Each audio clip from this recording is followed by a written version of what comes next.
नमस्कार दोस्तों, रहस्य टीवी इंडिया के इस भाग में आपका हार्दिक स्वागत है। क्या वेटिकन सिटी भगवान शिव को समर्पित एक मंदिर हुआ करता था?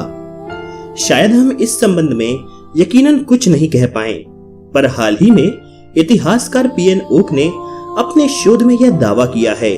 उनके अनुसार इस्लाम और ईसाई दोनों ही हिंदू धर्म के यौगिक हैं और वेटिकन शहर के अलावा काबा और यहाँ तक कि ताजमहल भी मूलतः शिव को ही समर्पित मंदिर है।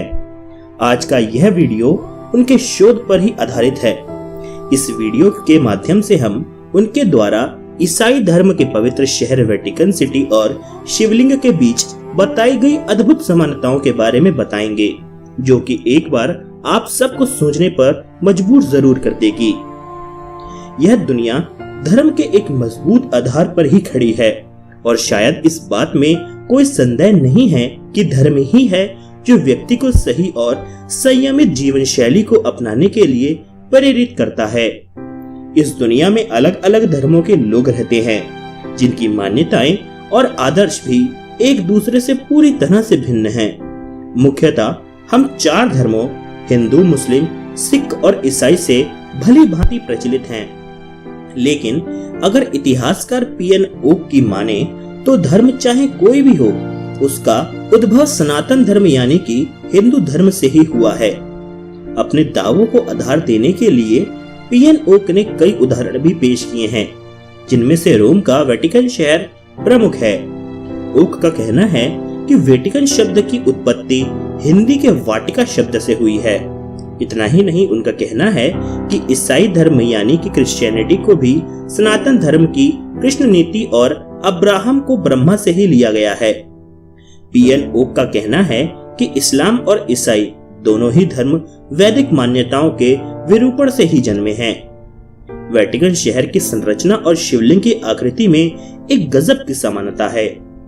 इस तस्वीर को देखकर आप समझ सकते हैं कि हिंदुओं के पवित्र प्रतीक शिवलिंग और वेटिकन शहर के प्रांगण की रचना में अचंभित कर देने वाली समानताएं हैं। शिव के माथे पर 3 रेखाएं यानी कि त्रिपुंडर और एक बिंदु होती है। यह रेखाएं शिवलिंग पर भी समान रूप से अंकित होती हैं। ध्यान से देखने पर आपको समझ आएगा कि जिन 3 रेखाओं और एक बिंदु का जिक्र यहाँ कर रहे हैं, वह पियाजा सैंट पिएट्रो के रूप में वेटिकन शहर के डिजाइन में ही समाहित हो रखा है।